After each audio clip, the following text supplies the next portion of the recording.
Hey everyone, welcome again to another episode of Barely Living the Dream.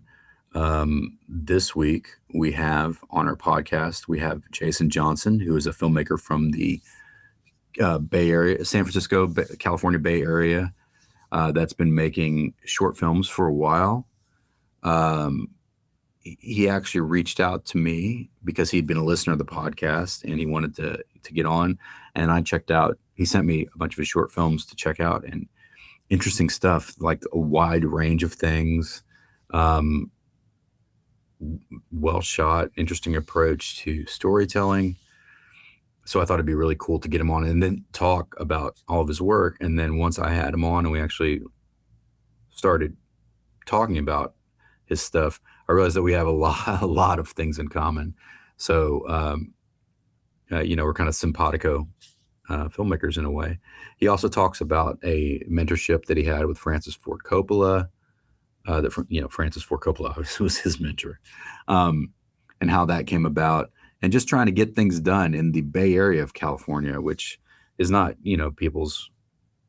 what people think of immediately when they think of filmmaking in California. Obviously, there's stuff going on up there. There's a lot of TV I'm familiar with that's shot up there.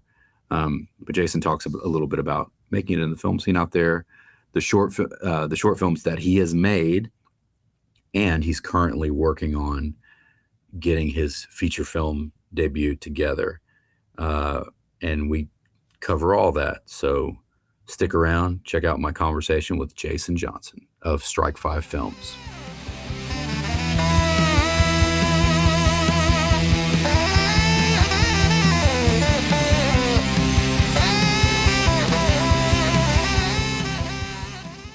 All right, everyone, let's welcome Jayson Johnson to the podcast. Welcome to Barely Living the Dream, Jayson. Thank you for having me.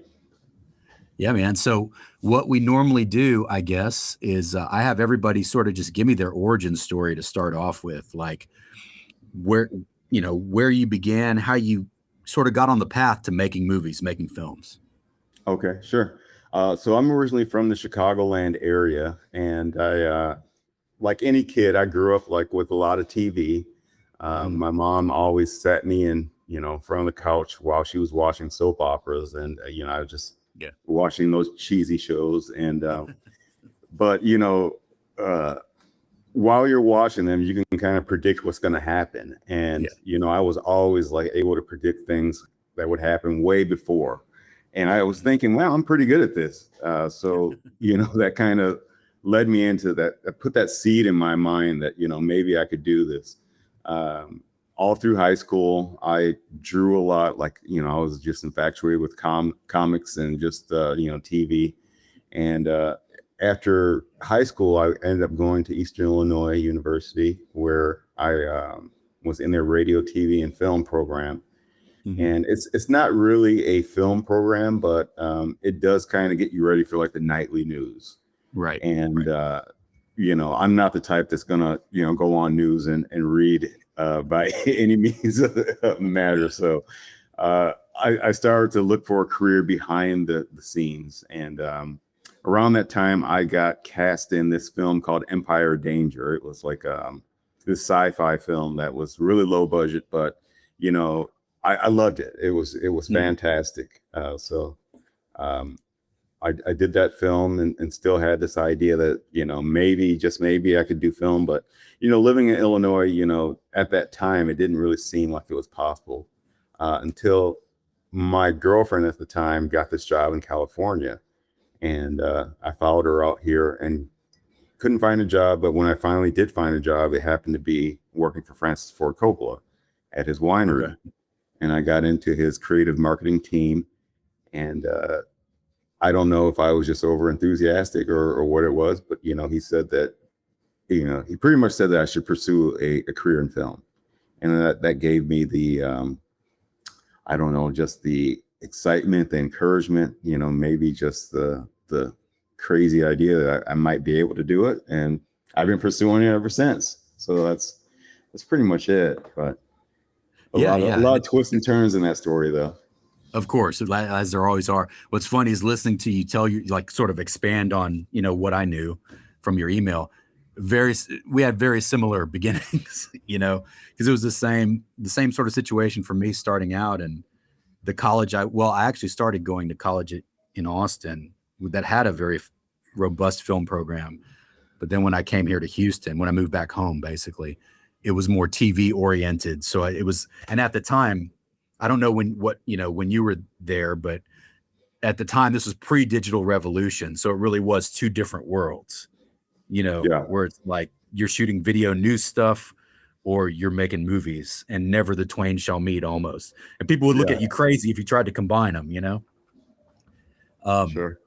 and then also like you mentioning Coppola giving you the sort of push. It's amazing how much buy-in from someone like that, can like convince you just kind of get going. Yeah, yeah. It So was. go Oh, I'm ahead. sorry. No, go ahead.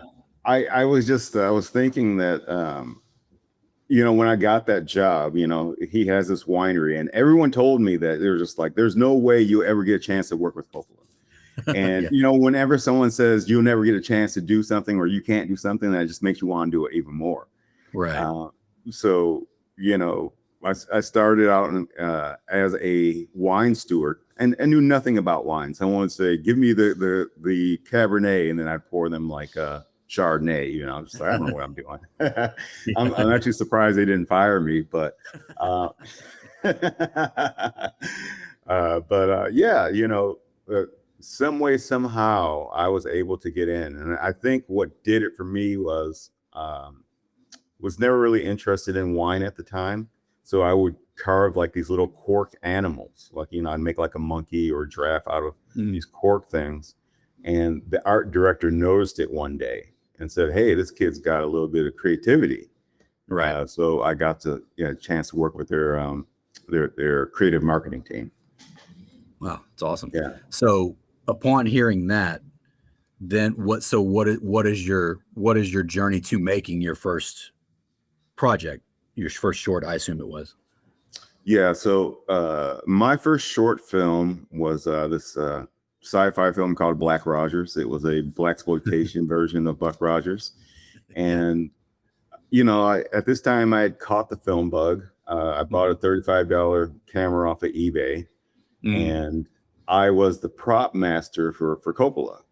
So I had kind of learned how to make props, and I just started making props in my spare time. I didn't really have an idea what I was going to do, but before I knew it, I had all these sci-fi film props in my apartment. And then, I just said, okay, I have this camera, I have these Mm. props. Let's make something. I don't even care if it even makes sense. Just let's do it. Right. And, I had a lot of friends that came by and said, yeah, we're interested in doing it. And, in hindsight, I look back at that, I'm surprised that they said that, because I had no idea what the hell I was doing. But uh, anyone that's listening, you just you make a claim, you walk towards it, and then people will jump on board, and that's Yeah. kind of how I got started. Yeah, absolutely. It's funny how that happens, especially with this stuff. So on Black Rogers, were you doing everything, like directing, writing, shooting, using cinematography? Did you do all of that, or did you actually assemble a crew around you? No, I did everything. Yeah. When we started, so I was the lead actor. I had my little eBay camera, and I did the props. I blocked it. I wrote it, and what I would do is I would film scenes by myself, show them to potential actors, and say, okay, well, this will be the reverse of this shot, and then we can be but yeah, it was a very humble thing to begin with. And then later on, I guess I kind of found a cinematographer. I was teaching at this college, and the janitor kept looking at stuff that we were doing, and I said, hey, you want to be the cameraman? And he was just like, yeah, sure, dude. So yeah, so I was like, you're hired. Yeah. And he was like my first cinematographer. Oh wow, that's awesome.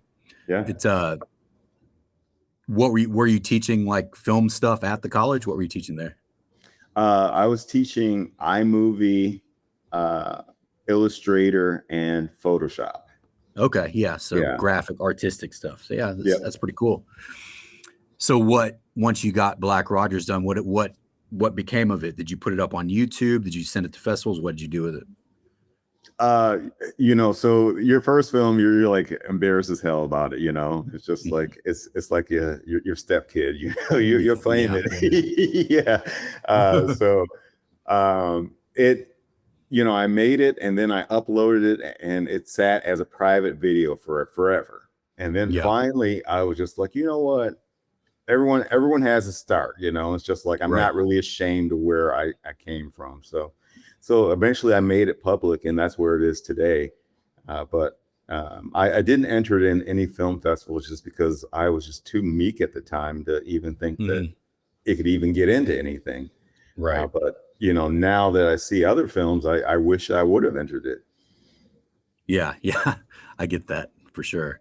So after that one, what's your next project? So after that, I got a little bit of confidence to lie on my resume and say that I was an established filmmaker, Yeah. and I took a job as a producer for this Bollywood film called Keep It Simple, Stupid, Okay. and I had no idea what we were doing, but every day I would kind of like the crew would kind of meet, and I would storm in as a producer and say, "What are you doing? What are you doing? And this is all wrong." And then they would all scramble, and then I'd get on my smartphone and then look up, what does a producer do? And and so I was flying the plane as we were putting it together, and Right. yeah, and that was I guess that's kind of been like my career in a nutshell. It's just like figuring it out as I go. But we did that film, and it had like a theatrical release for like 2 days before they were just like, okay, this is terrible, get it out of here. But yeah, that was the next project that I took on after Black Rogers. Okay. And what's the next thing you did of your own? So after that, I just started making a lot of shorts. So Mhm. because at this point I started meeting people in the industry. I was working freelance, and I met some passionate people that wanted to advance their career outside of what they were doing in freelance. So I want to say I made like maybe 4 or 5 shorts just back to back to back to back, and one was called Redress, one was called All Who Are Weary, one was called Lifeline, one was called The Bad Bunch. But just through meeting people in the industry and just having a passion for what we were doing, we were able to just knock out what it seemed like a short every 6 to 8 months. And then those we were entering into film festivals Okay. and seeing some pretty decent success. Gotcha. And during that time, as you're starting to make more and more things, are you starting to accumulate more equipment, upgrade your stuff, or like work with a larger crew, you know what I'm saying? More than just Yeah. two people. Yeah. So, what was really cool was I met my cinematographer friend he had like maybe $100,000 worth of equipment. He had a red camera. He had a car mounting kit. He had a drone. He had every lens you could think of. And, he usually does gigs where he'll go out on the road and like follow a band. But Okay. He got tired of doing that. So, whenever he came back, we would always shoot a film. And then also through him, I met a gaffer that was able to access a 1 ton and 3 ton grip truck for really inexpensive. So now we're getting to the point where before we just have like a little point and shoot camera to like, Mhm. professional gear, professional lighting. And then we're, at the same time, we're also meeting audio people and just, it's just progressing. And it's just, word of mouth. People like it when you get into film festivals, and then when you win, it's really great. And then Right. people hear about your name, and you can kind of advance your career that way. Yeah, absolutely. Circling back to you mentioning you were freelancing in production, what positions were you doing when you were doing that? Again, something I can really relate to. Sure. So when I first started freelancing, I don't know how it is in Texas, but in the Bay Area, it's very much like the Army, where, you know, regardless of your experience, you always start at the bottom. It's kind of like the Army. Yeah. And I just so happened to get hired by the king of locations in San Francisco, Okay. Wilson Wu. I heard he passed away recently, rest in peace. But he would give me like location PA jobs. And after working for him a couple of times, I said, you know, this PA thing is nice, but I'm not getting paid anything. So I rebranded myself as a location manager. Again, not knowing what I'm doing, but Yeah. you know, I'm gonna say that I do. And you know, I landed a Facebook gig that you know, they were I want to say that they were paying like $800 a day. And I was Okay. just like, wow, this is nice. All I have to do is, you know, go to someone's house and find, you know, what they're looking for. And I was able to do that. Just, you know, putting myself out there, you know, just kind of learning on the go. And, you know, I was able to satisfactorily get that client happy with the first gig. And that led to more. So, you know, I worked for Facebook, Amazon, Wow. Netflix, Hulu, just, you know, a lot of commercial companies out here in the Bay Area, finding locations. Okay. And then that was great for a while. But Yeah. then, you know, people were like, wait, you're not really in the union, are you? And I'm like, well, no, but so then, you know, that side hustle kind of, you know, dried up. Dried up. Yeah. Unfortunately, I haven't done a whole lot of stuff in the Bay Area. Like, all I really know about Bay Area sort of production stuff is like Dirty Harry movies and then Mhm. Mythbusters, you know, Oh yeah, and like Dirty yeah. Jobs, you know, like all that Yeah. stuff. So you know, and I know, you know, like Skywalker Sound and all that, but I'm not super familiar with just how it works, you know, there. A lot of stuff in LA, but never really up north. Was there ever, did you ever find yourself, since you wanted to do narrative film, did you ever find yourself wanting to move down south to LA?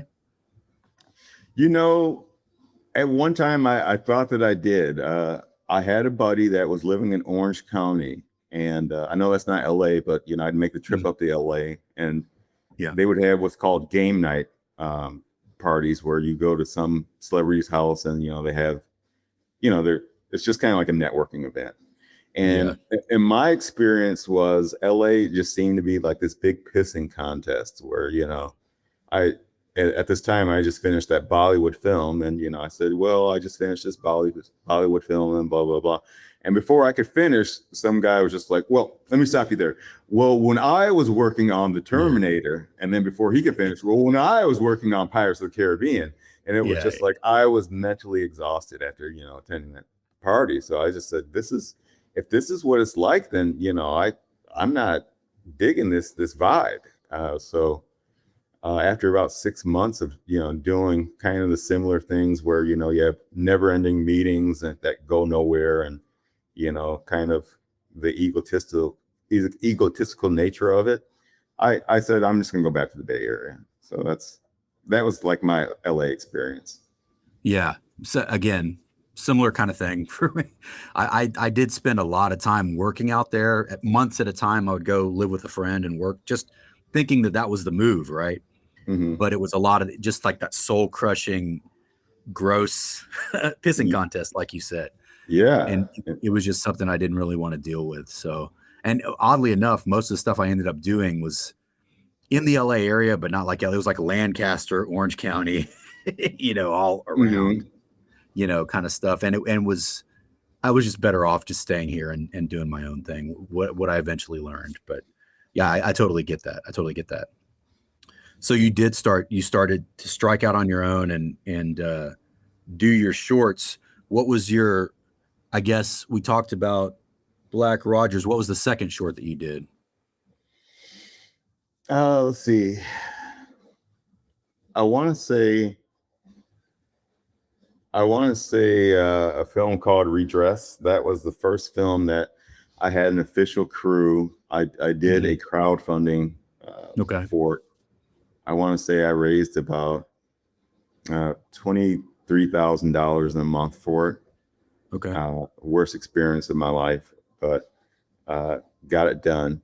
But Yeah. yeah, that was the second film that we did, and that was a huge learning experience because now all of a sudden we're not stealing locations. Right. We're trying to do everything by the book. Yeah. And Yeah. Yeah.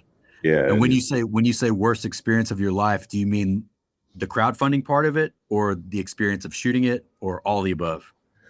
no, the crowdfunding. Well, shooting a film is always fun. It's just like because you do so much work just to get to that starting line, and then you get for a short amount of time you get to be like a 5-year-old kid, and all Yeah. your dreams get to come out Yeah. while you're directing.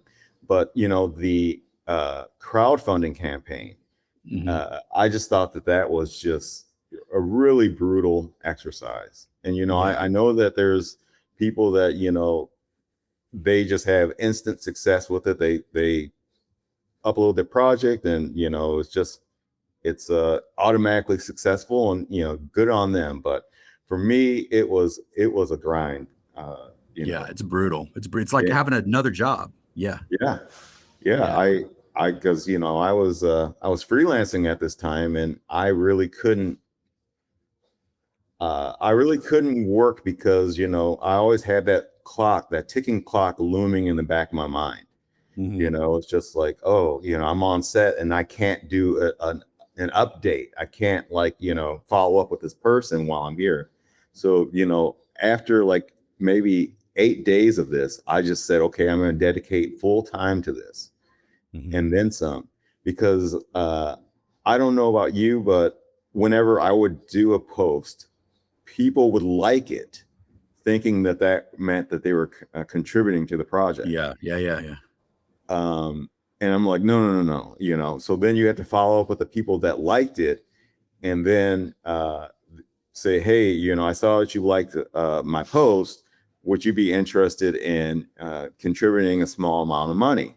And my family gave me nothing. They were like, F you, it's just like, whoa, wait, I grew up with you, you remember?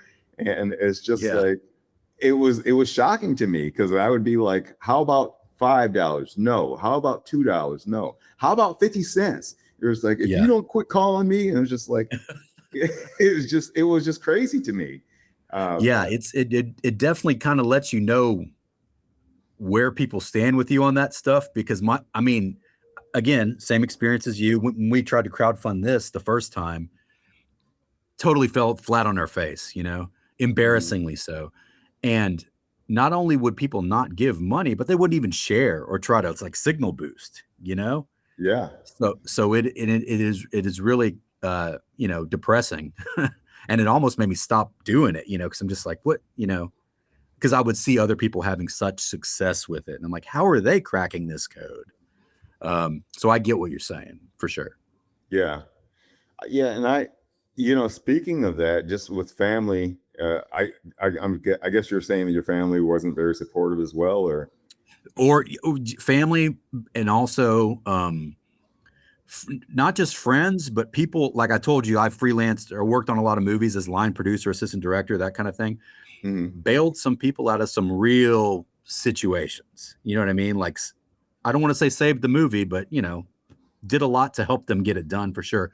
Or just like loan people gear for free because I knew they couldn't afford to rent mics or whatever. And can't even get a like or a share out of them.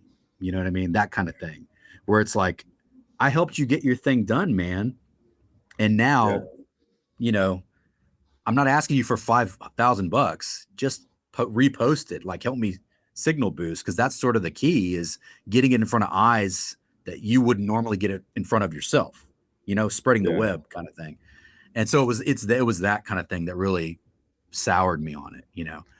But the second time we did it, we were actually successful. A lot of things had to change, but I don't know that I'd ever do it again. It's stressful.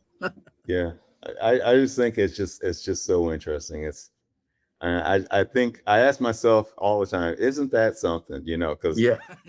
the people that you help out the most are the people that, will help you out the least. And I don't know where that is or what that is or where that comes from. Yeah. But, I'm working on my feature film now. And, Yeah. you know, it's interesting where, you put in the work, people see you like, reaching out to people or, doing these podcasts and, uh, getting momentum. And then for whatever reason, they start to like fade away from you, it's like, Mhm. oh, well, you're trying to, advance ahead of us, so it means that uh, I'm not going to be close to you or whatever. It's the strangest thing, but Yeah. now that I'm kind of getting on the other side of it, I guess I understand it now. Yeah. Whereas before, I don't know if I did. Right. Right. Yeah. Absolutely. Well, but that one, even though you had some struggles, it seems like you were successful in funding it at least, or at least getting enough to make the movie. What what happened with that short after you finished it? So I want to say that short ended up getting into um, maybe about 23 film festivals. I think we Wow, won that's maybe awesome. maybe two. They weren't like really huge, big deal film festivals, but Hmm. uh, I want to say got into like the North Carolina International Film Festival, so that was kind of cool. But not the top 10 like the Sundances or TIFFs or South by Right. Southwest. But yeah, that gave me a lot of like belief that I could go further because this is something that I wrote, something that I envisioned that could be, and Hmm. we executed it, and then it had some success. Yeah, So I think that for any filmmaker, it's just like you really have to count your wins because that's ultimately going to get you to that next plateau of belief that you can do it. absolutely. Yeah, yeah. So with the short that followed that, I assume you opted not to go the crowdfunding route. But yeah, that's right. So after that, I said, because at this time, we'd had some success, and then people had heard about us, winning a Hmm. couple of film festivals. So I don't want to say I was a hot director, but I guess I was a director, whose projects were somewhat viable. Right. Uh, Yeah, so people knew it was legit. You were doing it yeah. for real. Yeah, yeah, yeah. So I had a lot of friends that or just associates that were interested in. Well, let's run this back, and I want to say we made a film. Uh, Gosh, what was that film about? Now I'm drawing a blank. I think it was a film about a girl that talked to inanimate objects and her gambling addicted boyfriend, and we ended up making that film for like $500, and then we had another successful go around. I want to say this time it wasn't as successful, but we still got into about 12 film festivals and then Yeah. made finalists on a couple. And then after that, a filmmaker that I had met, you know, uh, he was like a aspiring actor that worked in tech and had a lot of disposable income. So he hired me to make kind of like a short that featured him, Mm. uh, you know, and so that was the next film that we made. Yeah. That first one that you mentioned was that was all who are weary, that one? Yes. Yeah, okay. I think that was when you sent me the list of ones to watch. That was the one I watched first. Yeah, I really liked all of them, but that, I really that was the first thing of yours I watched, and I was like, "Oh yeah, okay. This guy's Yeah. doing it." You know what I mean? And I wanted to ask you about that one in particular since you wrote it. What Where did the idea for the anthropomorphism come in? Like, did you see that statue and sort of work backwards from that? Or how did that how did you focus in on that? Yeah, so we kind of reverse engineered that project. So there's like a little island that it used to be kind of like this trash island called Albany Bulb that is, Yeah. relatively close to me, and someone erected this statue. And at least in some places in the Bay Area, the police don't really monitor too hard if you don't have a film permit, and this is one of those places.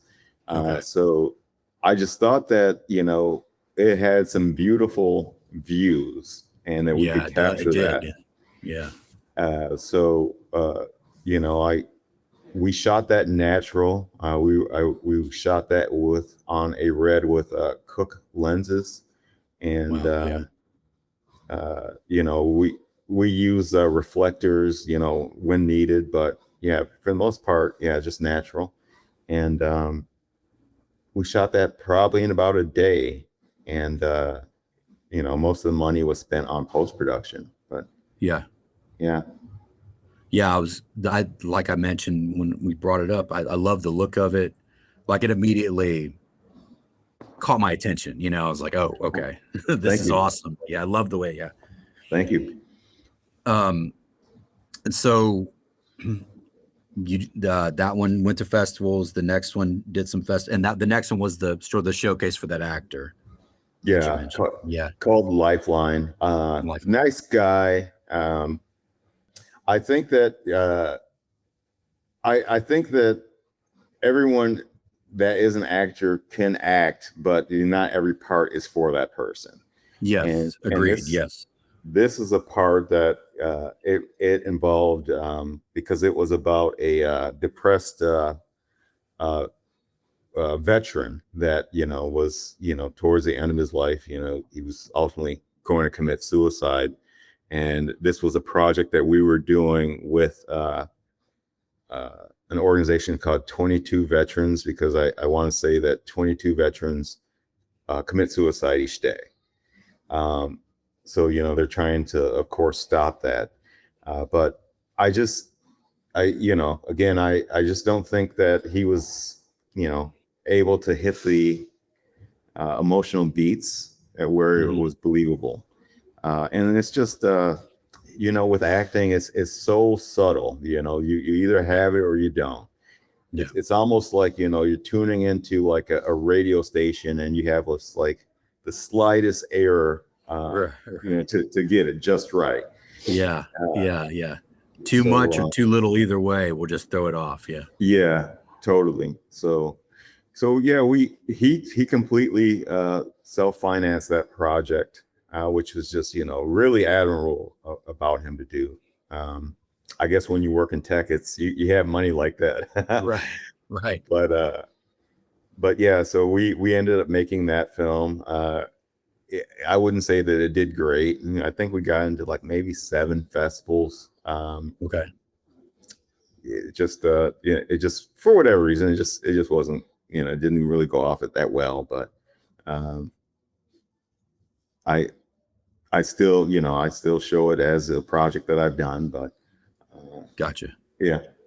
Gotcha. Okay. So what's next for you after that one?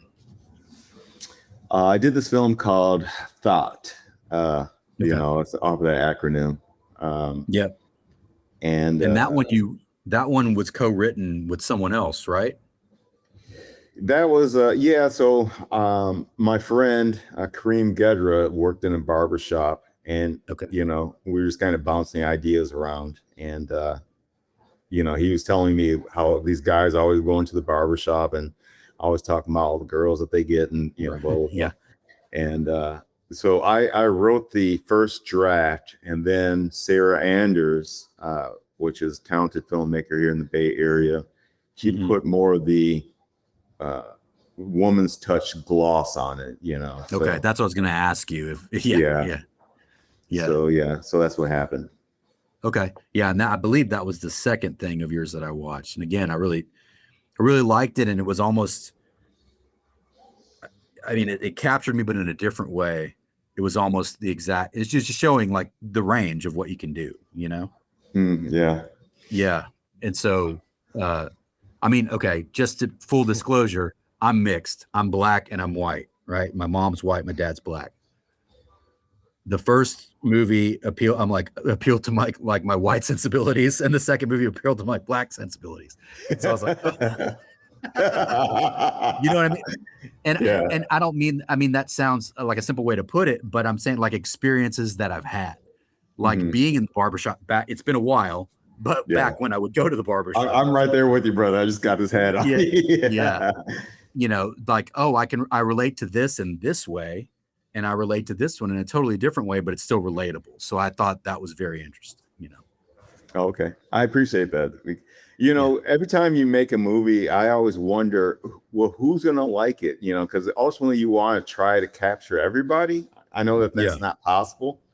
Yeah. But, you know, hearing that from you, that's like really good, you know, affirmation that, you know, we're on the right track. Yeah, absolutely. And it's in both cases, because I see a lot of work in not in a similar vein, but that's aimed at one group or another. That's not that, and that's not a negative. But if there's an outsider, let's say perspective, like it's off-putting. You know what I mean? Like Mhm. someone would be like, "Oh, this is not for me," you know. And I think that's, you know, you're cutting out a bunch of eyes that might benefit from watching your thing, right?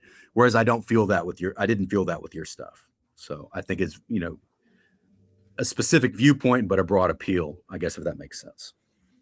Yeah, I'm ultimately after, I just want to try to tell the best story I can with the Yeah. cast that we cast and, you know, crew that we have. And Hmm. I hope that we don't pigeon, pigeonhole ourselves into a corner where it's just like you see a Jayson Johnson film from a mile away.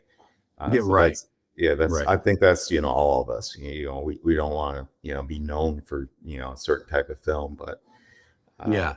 some films are better than others, and you know, it's, I don't know, it's just like kind of capturing magic, you know, uh, Yeah. in a Absolutely. bottle. Yeah. Yeah. Yeah.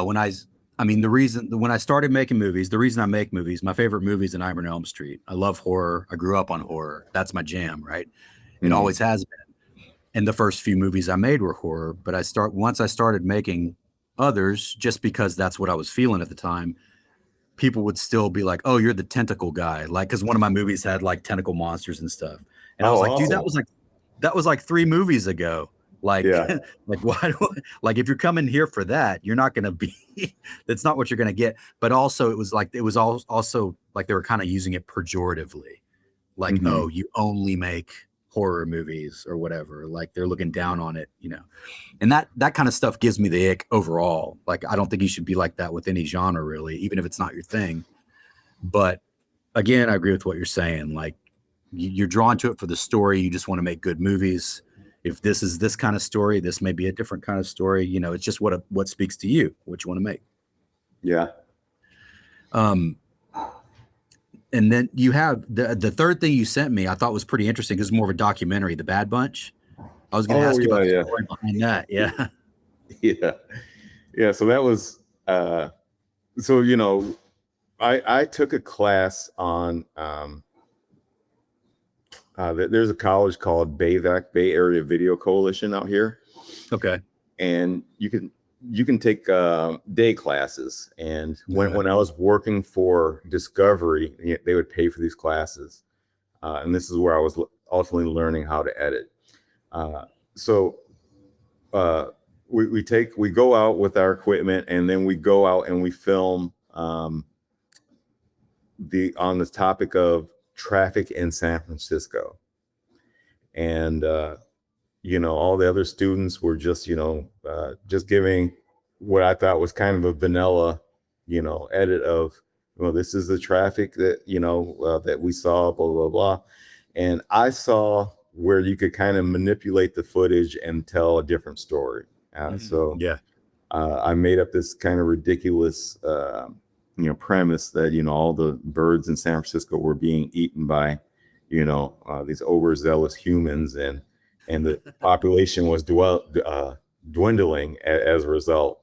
So uh, that was my hand to try to, you know, see if I can kind of evoke some comedy out of like really dry material. Yeah, And yeah, yeah. yeah, so Yeah, but I think it worked. Yeah, I was laughing. And at first it kind of had me. I was like, what the hell is going on in San Francisco with these birds? yeah. So and then I was like, oh, okay, okay. I see. I kind of had an idea that it was that kind of a project because I worked at a place similar to that place. It's the public access station here, but I would teach those classes. So I Mhm. kind of remembered when I would give people those assignments and I'm like, oh, this must be something like that, you know? So, Yeah. but it did have me for a bit. It was like, man, what is happening?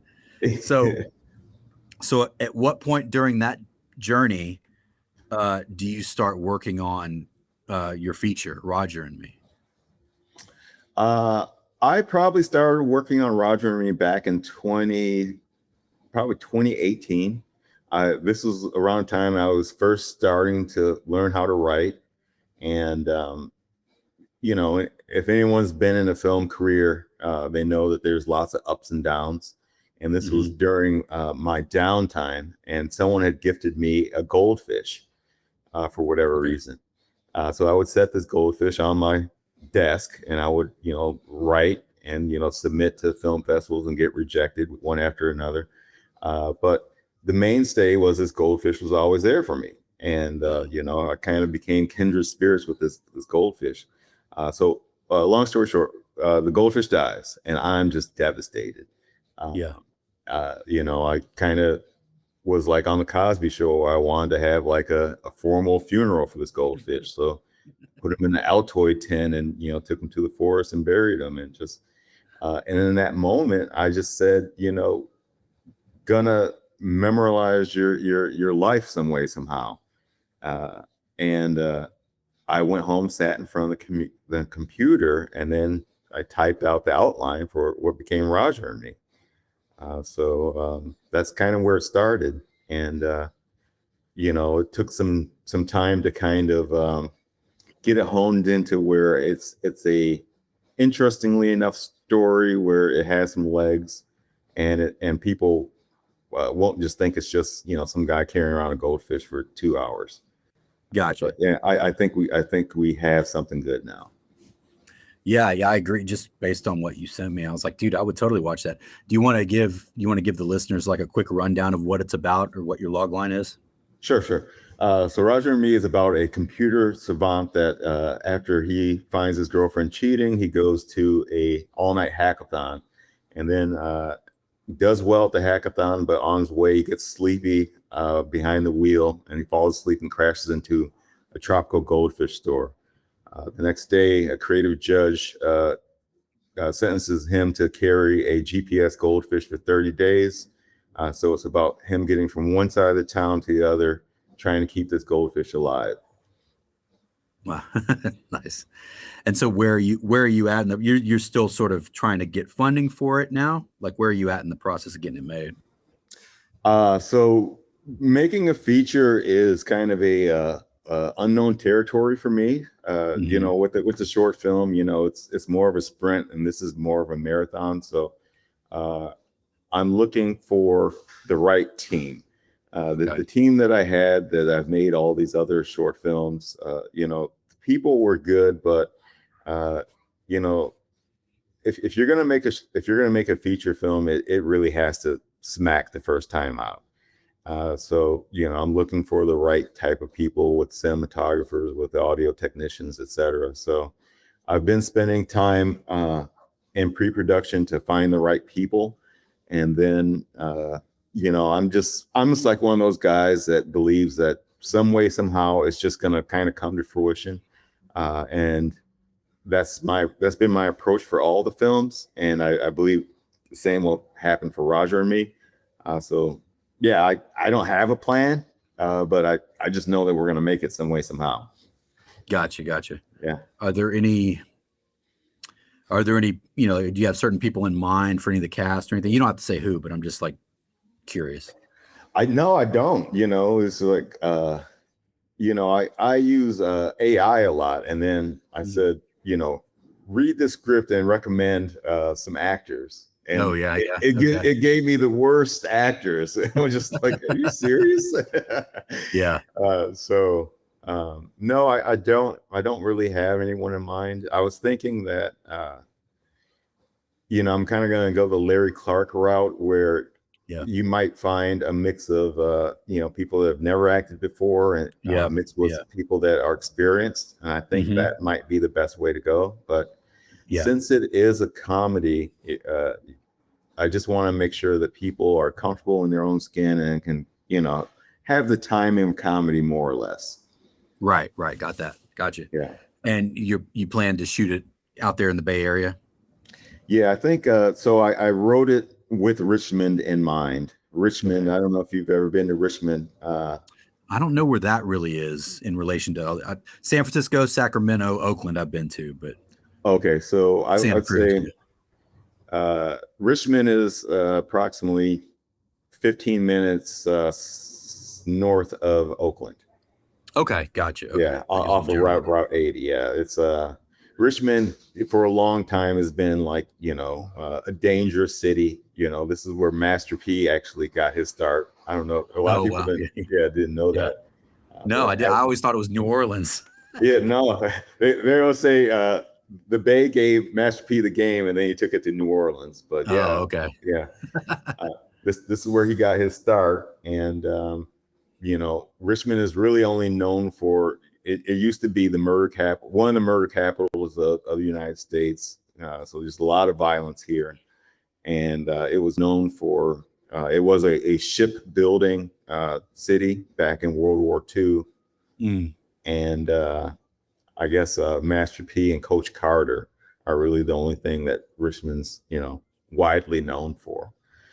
So nowadays it's a lot better. It's been cleaned up a lot, and I just think it's this weird, quirky little town where everyone seems to know each other from like 2 or 3 degrees of separation. So I just think that this would be a fantastic place to film, and they're not necessarily known for filming, so it's kind of wide right. open. Yeah, Yeah.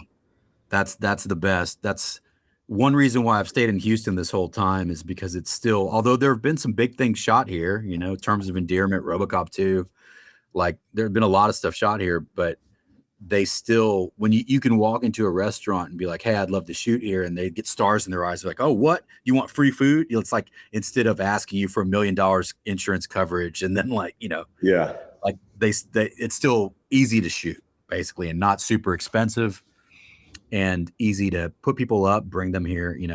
So I get that 100%. I get that. Wouldn't yeah. stick there.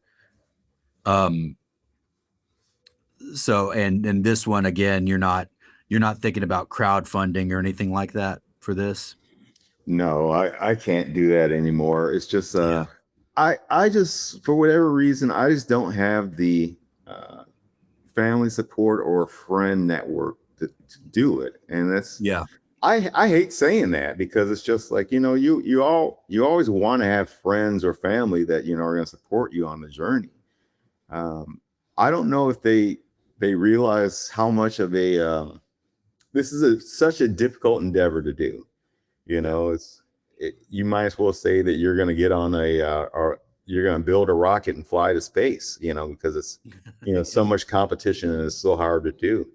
Yeah. Uh, so I guess, because I'm so close to it, I don't understand it. But at the same time, it's just like, maybe when I'm on the opposite side of it, and we've made this film and it becomes the #1 film in America, then, then maybe I'll understand it then. But uh, until then, it's just you just keep slogging it ahead. Gotcha. Yep. Yep. I agree with all that. That's kind of what you got to do. What you got to do, and then before you know it, you're like, oh, I made a movie. Like Yeah, you said, it just kind of comes together, right? yeah. All right.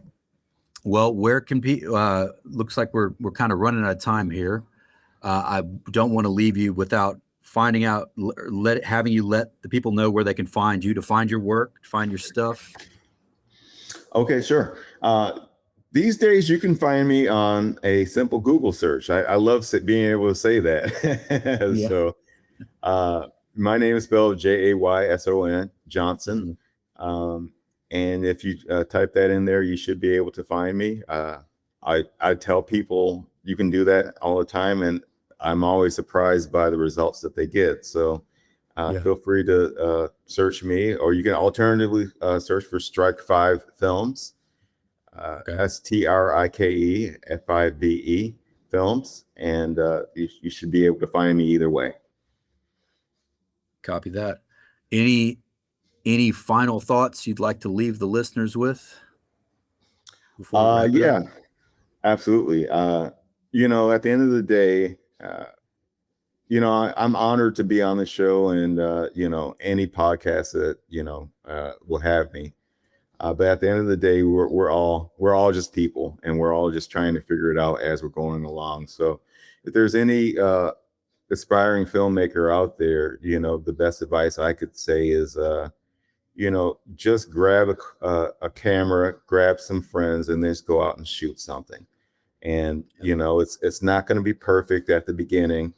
But you know, there are tools that can help you along the way, especially with AI. You can kind of integrate, you know, both your footage, AI footage, and you can make something really compelling out there. So I wouldn't say just, you know, don't wait until, you know, all the circumstances are perfect, because they never will be. Right. Get out there, shoot it, learn as you go, and you know, the second that you decide that you're a filmmaker, then that's when you are a filmmaker. So just go for it. All right, man. Great place to leave it. Well, Jayson, thank you so much for joining us today, and I wish you best of luck on Roger and Me. I don't know how much help I can be for you out here in Texas, but let me know if you need help, because it sounds like a fun project to be a part of. But yeah, man, I'd love to see it one day. Yeah, I appreciate that. I don't know if I sent you the pitch deck or not, but I'd be happy to send it to you. Yeah, most definitely. Let me know what you think, and I'm always looking for feedback and just ways to just you know, raise my game. But I appreciate you having me on the show and everything. Yes, sir.